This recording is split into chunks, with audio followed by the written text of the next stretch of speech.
Hello, it's me, Lou, your host, for an afternoon episode of Alternate Side Talking. I'm back in New York City. I was gone for a while, and then I came back last week. I was in the car, and then I went to Boston for the weekend for work, and now I'm back. But I didn't have to do a morning one because Jody found Wednesday parking. So rather than just shift my day to do the early morning thing tomorrow, I just moved it into early morning thing later. So does that make sense? I'm not sure. Hello, Mark. How are you? Anyhow, so that's why I moved it in the afternoon from my Wednesday spot to my Tuesday spot, so I don't have to move it tomorrow. It all makes wonderful sense in the world of alternate side parking here in the great city of New York, in the borough of Brooklyn.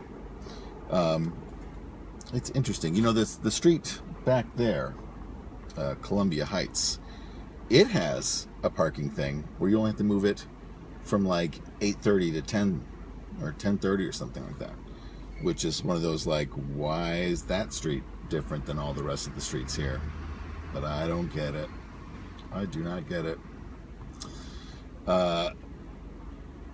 What just happened there? That was interesting. And hello and welcome to you, Beth. I hope you're having a delightful day in Wisconsin. School starting and all that nonsense. And Lucas starting college. Exciting times. So yeah, Boston was pretty great. Not that I've never been to Boston, but when I go to Boston, it's typically to go see the Red Sox. So just Fenway Park and then out again. But I went and I stayed in like the downtown Chinatown area, and it was nice. Had some pho, or pho.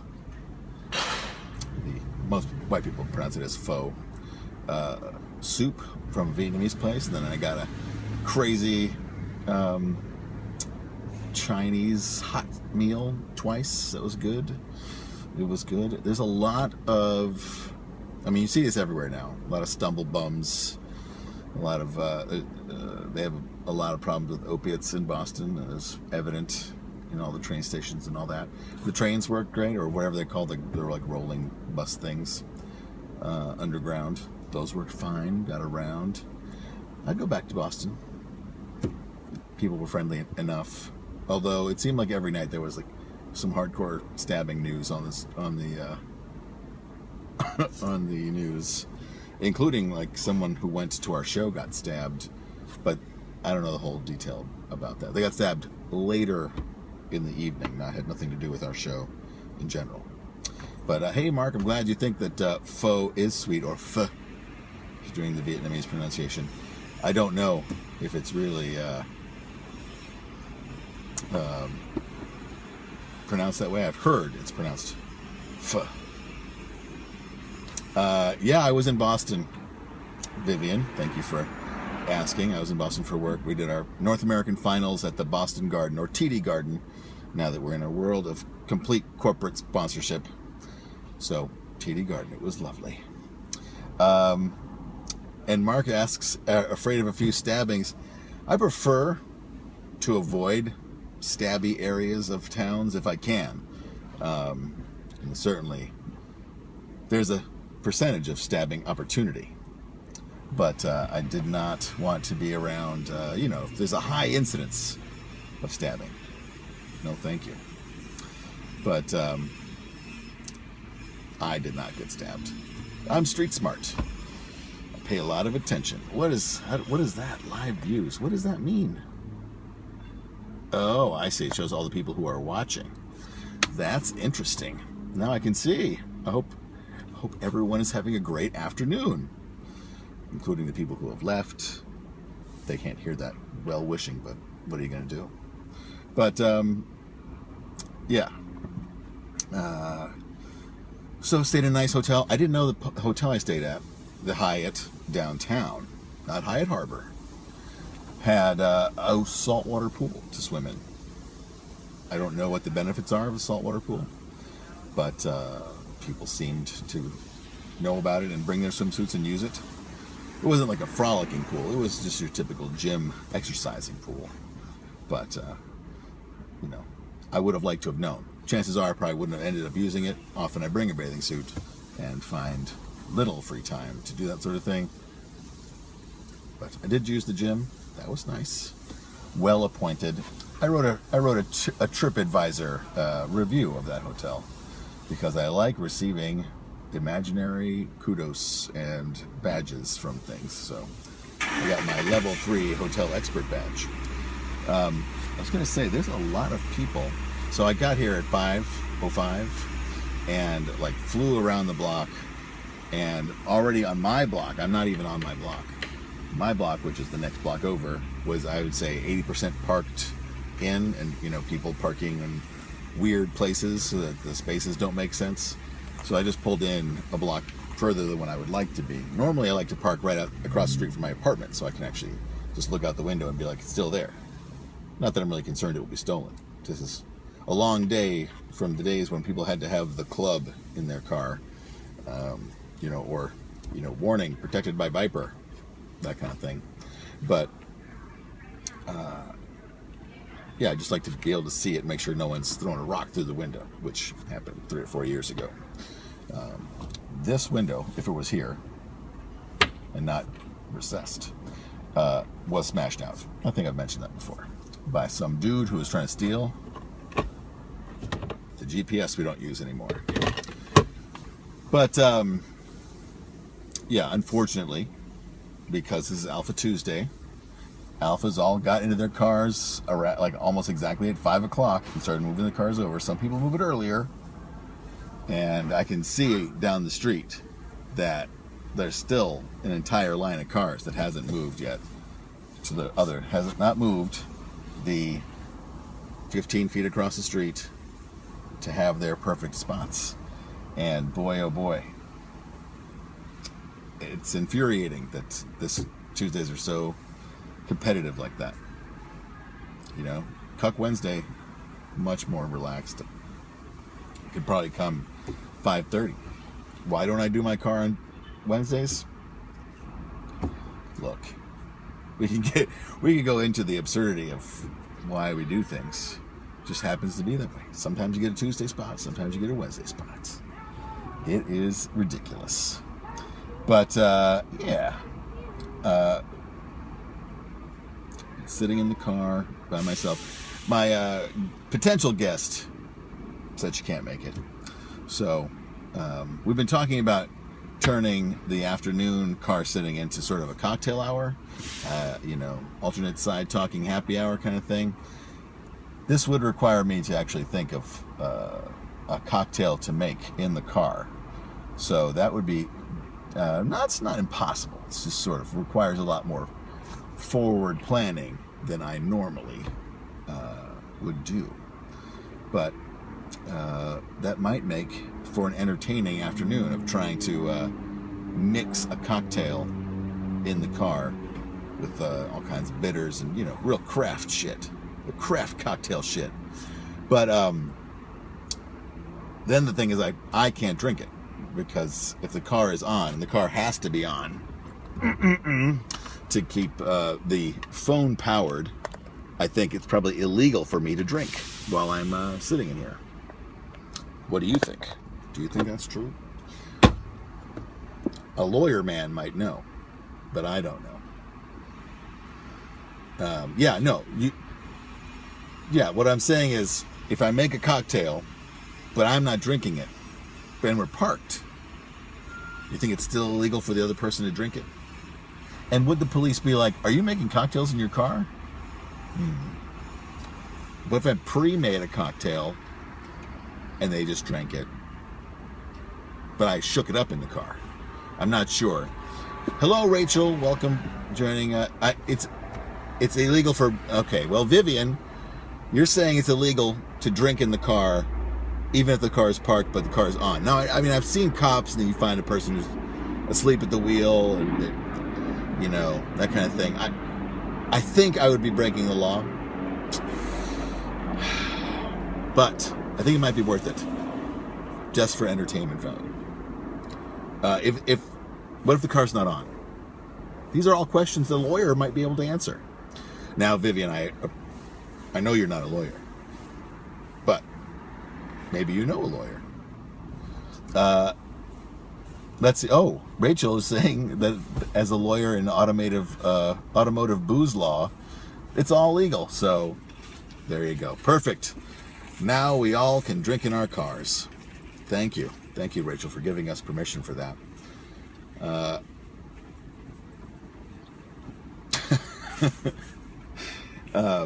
Well, I'll be happy to risk jail to serve cocktails in my car. It's only right. Rachel, would you come and drink a cocktail in my car in an afternoon? I know I should have called you because are you getting more tattoos done today? I can't tell what's going on anymore.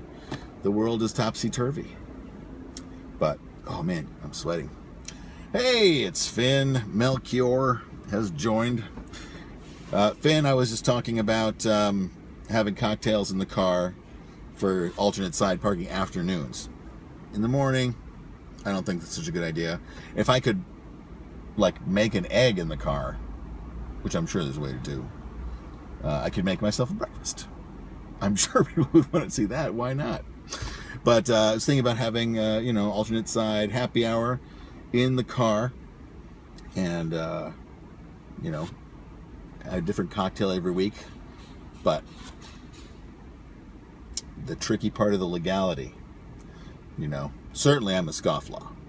No one has ever said different. I frequently break the law where I see fit.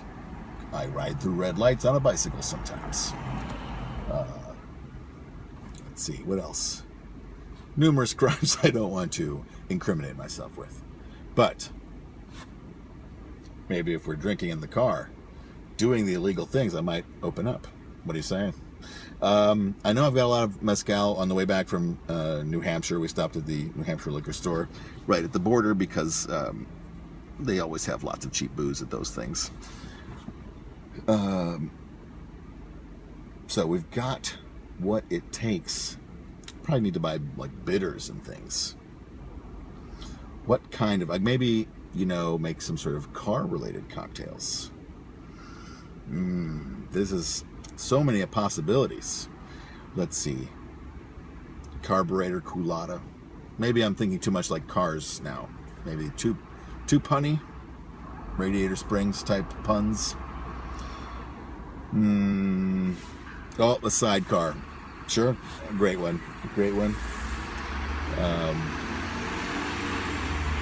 my God, this gigantic bus just drove by. How can there be a school bus? The schools don't start until later. Maybe it's a training run. Yeah, that would be great. Everyone have a sidecar. What's in a sidecar? I have to look it up. Can't use my phone to look it up, but that would be pretty great. Everything else I'm thinking of is just like straight booze. I'm not for shots. I'm not a shots guy. I'm not in a rush. But I did make a good mango cocktail recently. But it wasn't very complicated. It was basically mango, nectar, and vodka and something else. I liked it. But what did I make? Oh, I made margaritas yesterday. But it was like Bacardi frozen thing. Please don't scorn me or judge me for using that. I did add some homemade jalapeno tequila to it. It was pretty good. And some Cointreau, because I think the Bacardi frozen mixer, while delicious, is a little on the sweet, limey side. So a little orange in there, a little Cointreau, just for, a different citrus note. And then the tequila, regular tequila, and then a little bit of the jalapeno tequila that I made, because the jalapeno tequila I made was very spicy. So just, less than an ounce of it in a giant blender full of frozen slush. Still gave you a little bit of a oopsie hot on your tongue. And I think most people who drank it enjoyed it. I had one of those days yesterday where I drank a lot. Actually, 2 days this week, where I drank a number of cocktails and was never really like sloppy. So I think I've gone back to my professional drinking form, and I'm ready to go head to head with the greats.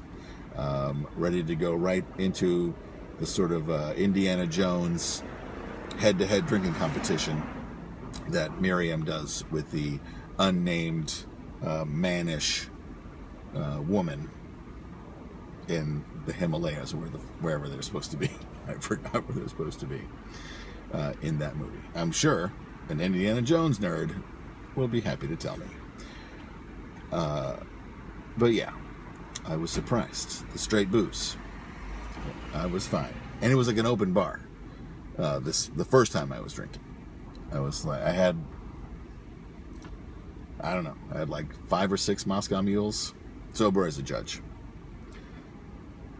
It wasn't until I started huffing the paint that things got weird. But you know, that's when you huff paint, you know what you're getting. It's all in. And I'm not afraid to have a big old silver diamond on my face from the paper bag, because it's totally worth it.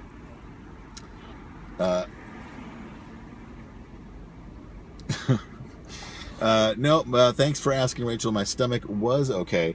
Whatever I did to myself going from Minneapolis to LA that gave me like fully liquefied interior, lower half, was a mystery. I still don't know exactly what I did, but you know what? Fixed that up just fine. A little bit of the fiber pills. Just bulks everything up. I'm talking about poop, if you didn't know. I came very close to having pudding pants in LA multiple times. Luckily, I was able to find facilities. But, I should have taken some Imodium or something. But I didn't. I was just like, I think it's going to pass on its oops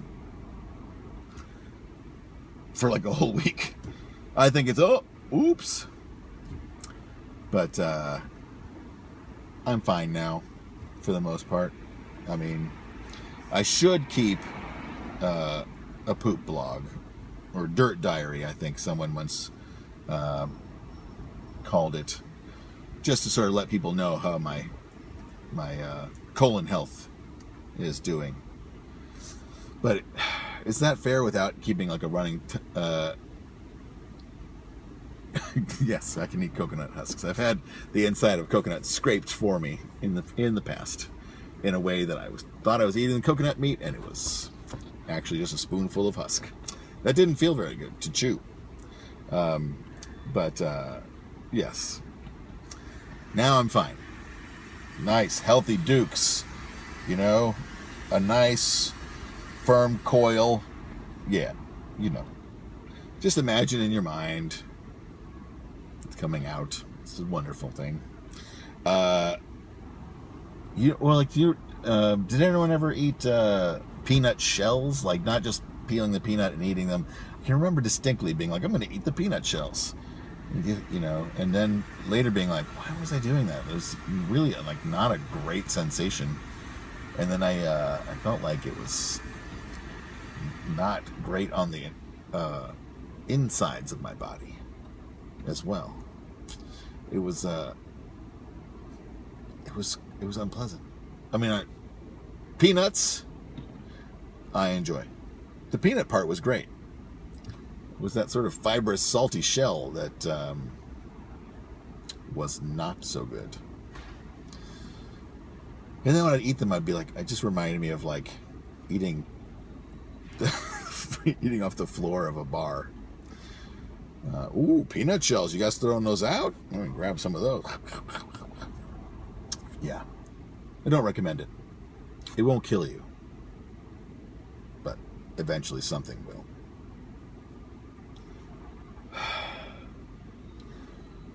So, what was I going to say?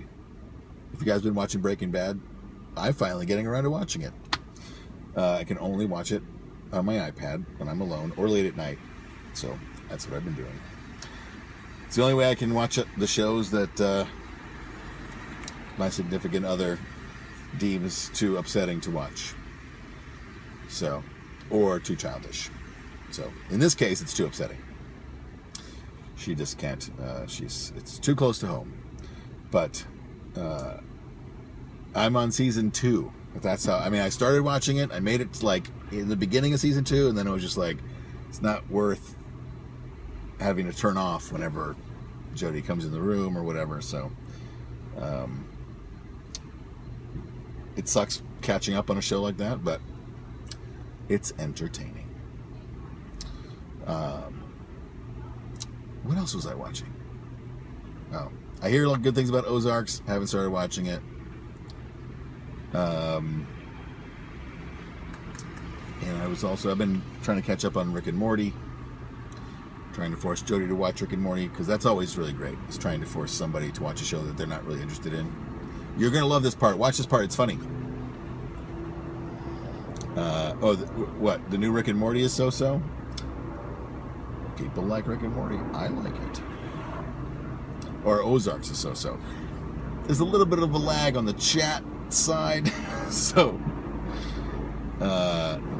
Ozark is kind of problematic. Well then I won't watch it. I don't want to watch anything that's problematic. I only want to watch things that are funny. Or Schadenfreude style. And yes, Rick and Morty is amazing. It is amazing. I'm going to go see Mabim Bam on Friday. I had forgotten about that. That's my brother and my brother and me podcast.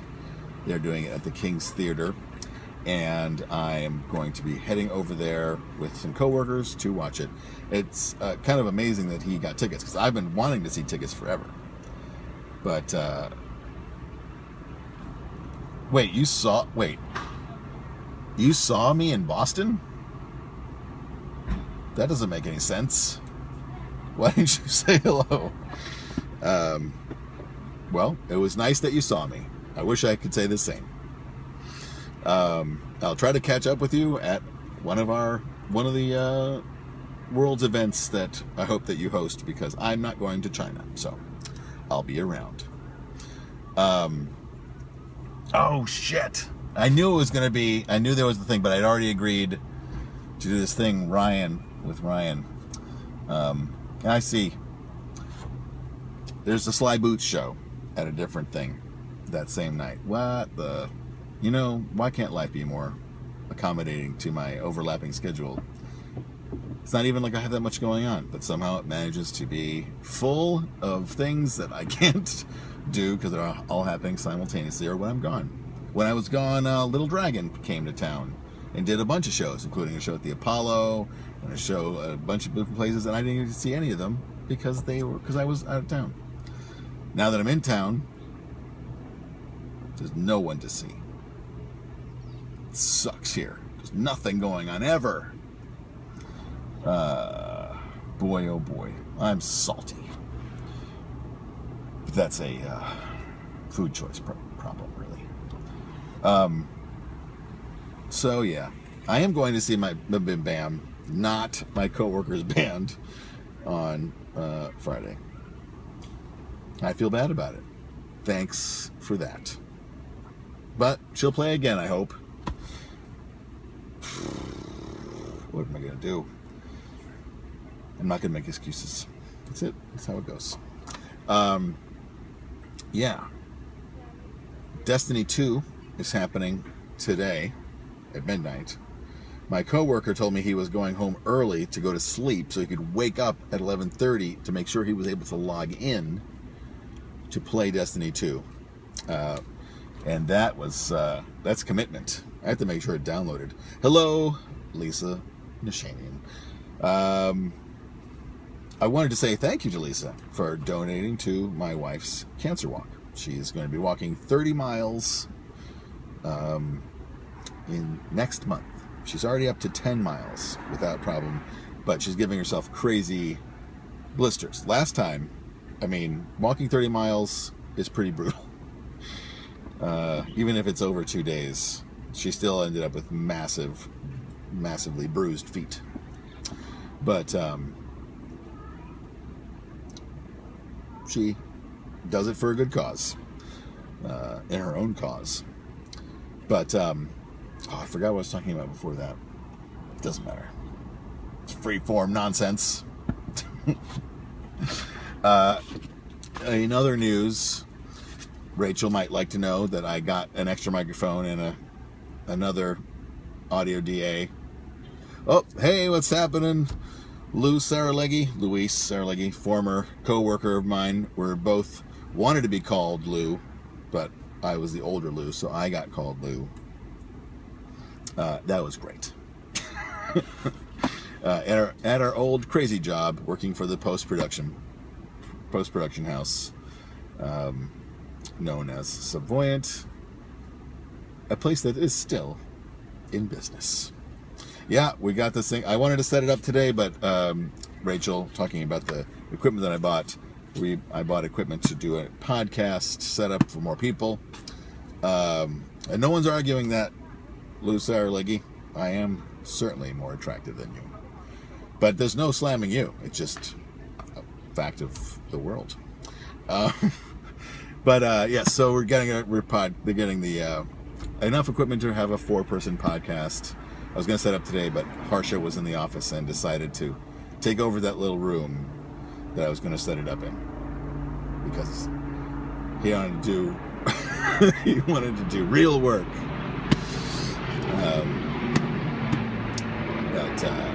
So yeah, hopefully Rachel and the rest of the X+1 group will be doing some podcasting, and that will be a lot of fun.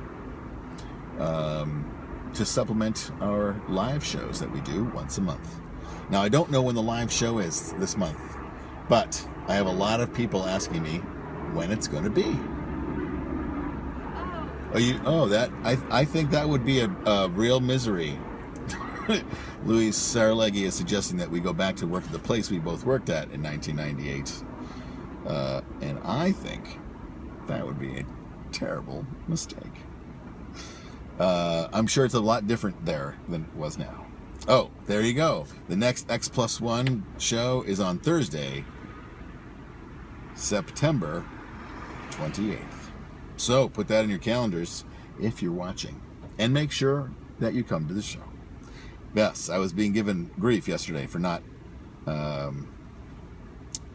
posting or letting people know in a way that's not on social media, because they're people who aren't on Facebook or Twitter. They don't get alerts from their friends. You can't invite them because they don't go on Facebook ever. 9:30 p.m. Man, that's late. People are going to be like, I got to go to work tomorrow. You want me to come see funny improv? Boy, people are going to flip out. But they better come regardless. I don't care. I don't care what you have to do tomorrow. What does that bother me? I don't know. Look, I'm doing a show. You live in New York, the greatest city on earth, and you're going to be home watching the Gong Show on a Thursday. Why do you pay so much money to live here? So you can do things and spend money on other things. Don't just sit around. There's the prestige of living here, if you don't actually take advantage of the things that are happening here, is wasted on you. So, harumph, I say to you. Oh, I gotta get off my hi-hat. Hi-hat, nope. That's not the word I was looking for. High horse. This afternoon parking thing, it starts at 5 o'clock on a Tuesday. Yep. So I've been in the car since about 5:05, and I was saying earlier, the entire street was almost completely blocked, parked in by the time I got here, and that was I got off the train at 5:05, ran to the car, came around, and parked behind this other Subaru Outback with a "Move On, Facts Matter" bumper sticker.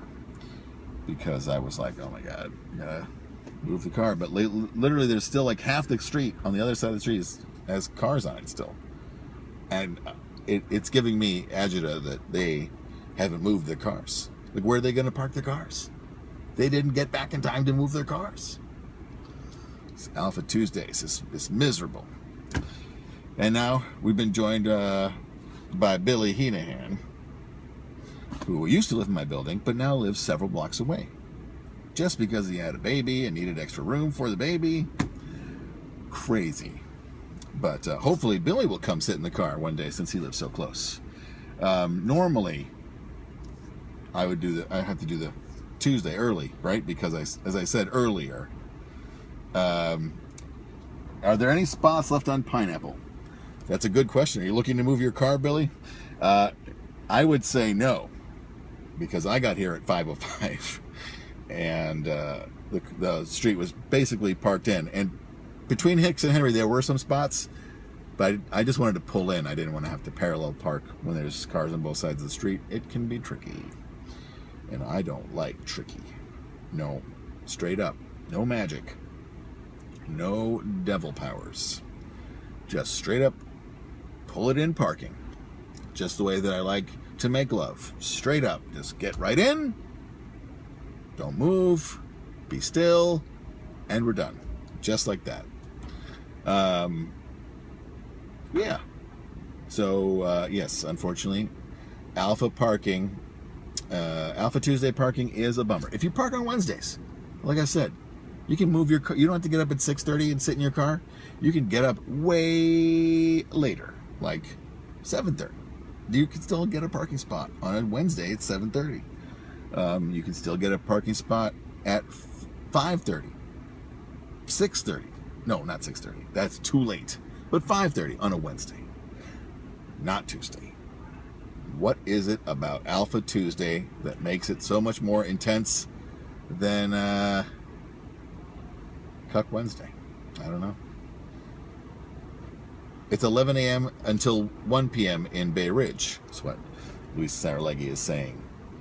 But who has time to move their car in the middle of the day?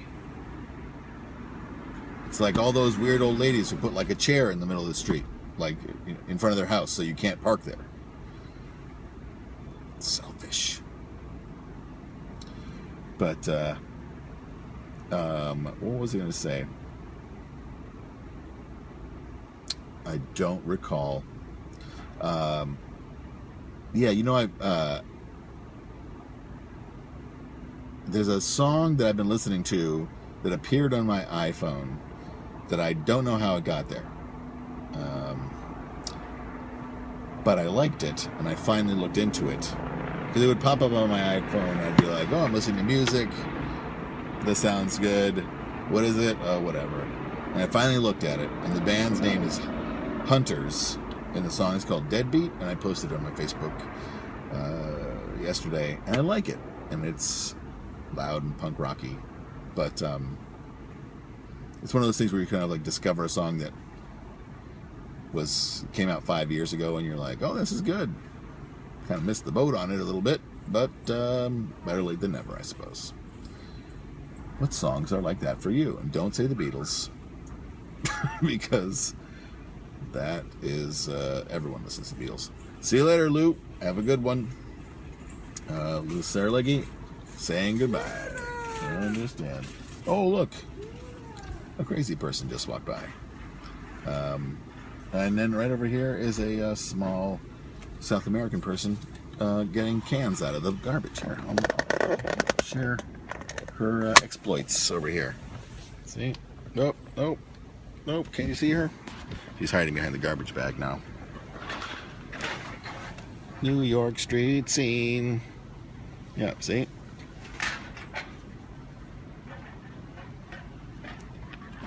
Working in teams.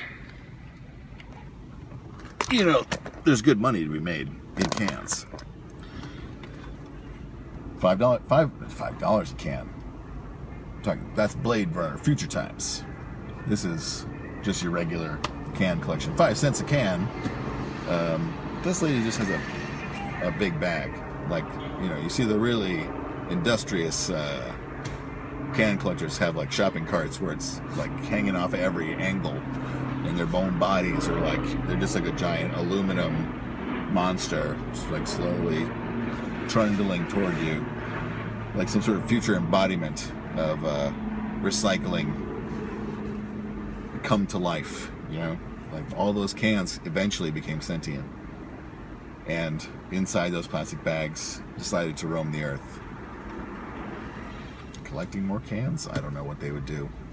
I mean, things that come to life tend to want to seek vengeance, but I don't know if that's in cans' nature to seek vengeance. I mean, what have we done to cans? I mean, I guess we use them, keep them in there, keep stuff in them, but then to use what's inside them, kind of got to kill it, right? So you got to tear open its head or punch a hole in its head to drink, cut off, you know, give it a lobotomy to get the soda out, or not the soda, but like the soup. Let's see. So you can see where cans would have a grudge. My car's being assaulted by acorns, as well as just having to sit here and park. The trees have turned against us as well. They're infuriating. But yeah, so I take it back. I can see why cans would, if they became sentient, as sort of a hive mind collection of cans inside a plastic bag or whatever, would seek vengeance just on humanity for endless. Oh, hey, it's Billy, who was just asking if there was parking. Hey, it's a cameo. Hey, well, good luck finding a parking spot. I want to waylay you because there's no time to be lost. That is really funny. That is really funny. It's a small world, in the world of parking. But oh boy, 10 to 6. That's a tough park. I don't know if he's gonna find parking. I think he's looking at Cuck Wednesday, if you ask me. Bad news. Some people are still moving their cars just now. No chance.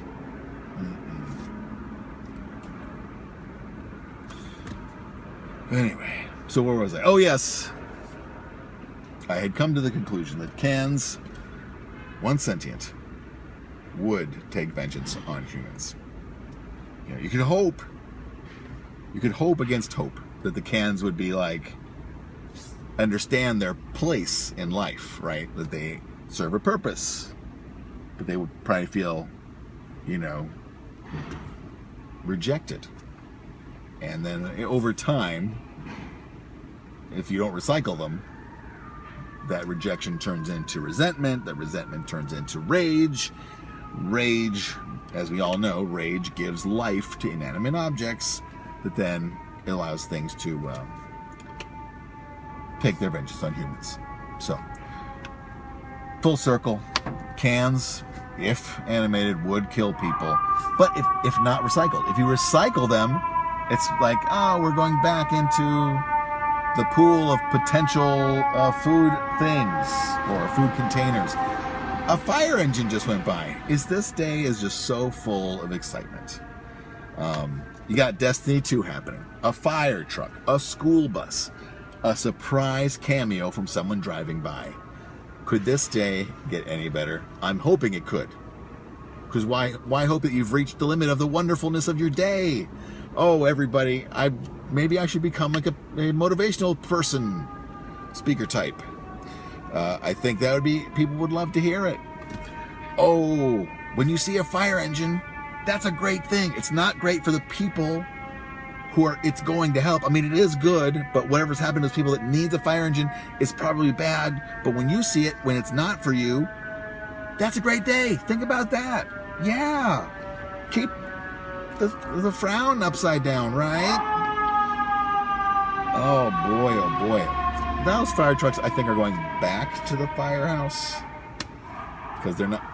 Oh, you hear that guy? That guy's doing a little funny jam on his fire horn, or whatever they call it. Siren? Is the siren the sound, or is it the light? I guess it's the sound. The horn? Oh boy. All this fire engine talk's making me confused. Well, what are they doing back there? Can you hear it? It's very disturbing. It sounds like the firemen's having fun. Shouldn't have fun. They must not be in any kind of emergency. Which I don't want to talk about it anymore. I'm getting very confused. But anyway, what? The fire engine is just making sound back there, and it's completely messing with my head. Is it going to keep doing it? Okay, now that I'm talking, it stopped doing it. I feel good again. It's almost time for the show to be over. Do you hear it? It's driving me insane. Oh, that's the fire chief. He's in front. You can't see him. You have to take my word for it, but I haven't lied to you yet. So, but I don't know what they're doing because I am not a fireman and I don't have a, police scanner going on. I'm sure it would be very interesting. Cat in a tree type stuff. That's my guess. It's fucking cats. They can get out by themselves. Whatever. Anyway, there's a guy parking up there. Someone must have pulled out. Poor Billy. I hope he found a parking space because that is a bummer driving around looking for parking. The longest I've ever looked for a parking spot, and I've probably mentioned that before, was after a Thanksgiving here in New York. I dropped Jody and the kids off, and then I drove around for an hour in a rainstorm looking for parking. And I was like this ever-expanding ring of like streets I was willing to go on. And I remember passing up a spot because it was in this new building and I wasn't sure if that was allowed. Like parking right in front of it. Oh no! Still here. Someone just pulled in over there. Damn it! Poor Billy. Still driving around. When did he was like 10 minutes ago. It's a nightmare. It's a living hell. Bummer. Yeah, so I drove around for like an hour or more. Oh boy, so many times. And you're like, turn the corner, someone's just pulling into a spot, and you're just like, fuck, because you're upset. And you have a reason to be upset after an hour of driving around in your car, looking for a fucking parking spot. A fucking parking spot. Huh, see what I did. See what I did. Boring.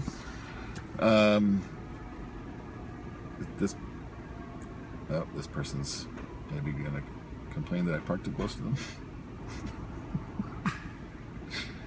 Well, she could move up.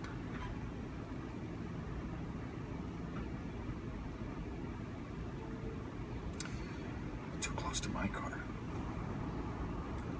Ooh. Okay. The woman who parked in front of me. I'm going to close my windows because it's almost over. The woman who's parked in front of me has two 20-pound or larger bags of bird food. One is wild bird feed, and the other one says pigeon feed. I've never seen a bag of pigeon feed before, but that is bizarre. A strange peek into the life of the woman who was parked in the Subaru in front of me. I mean, like, huge bag. Like, seed bags that you see, like, people, like, a farmer might be carrying of potatoes. But pigeon food? I mean, do pigeons eat bird seed? It could be a bag of garbage. Pigeons are disgusting. Ugh. Anyway, I think that's going to do it for us today. Thank you, everyone, for joining in wherever you are in the world, including you, Rachel, who I believe is still in Ireland. The Emerald Isle, Gosh and Begorra. But that's going to do it for me. Here in the car today, alone, with special guest Billy Heenan, who hopefully has found a parking spot by now, although doubtful. Alpha Tuesdays. You are so brutal on people. Oh, I can see the fire trucks way back there. I'm not going to go pry. Whatever's happening back there, that's their business, and I'm just going to go home and relieve the babysitter, and be glad I don't have to move the car until Saturday when I do something with it, probably buy groceries. But what groceries will I buy? You'll have to tune into my show, What Did Lou Buy in His Grocery Trip, later in the week. All right. See you next time. Let's see. I'm going to roll out the window again. Oh, see all the other people parking down there? Yep, parking down the street over there. Parking down the street over there. See? That red car has not moved. There's no way they're going to get parking.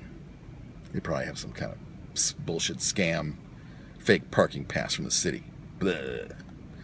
All right. See you guys later. Bye-bye.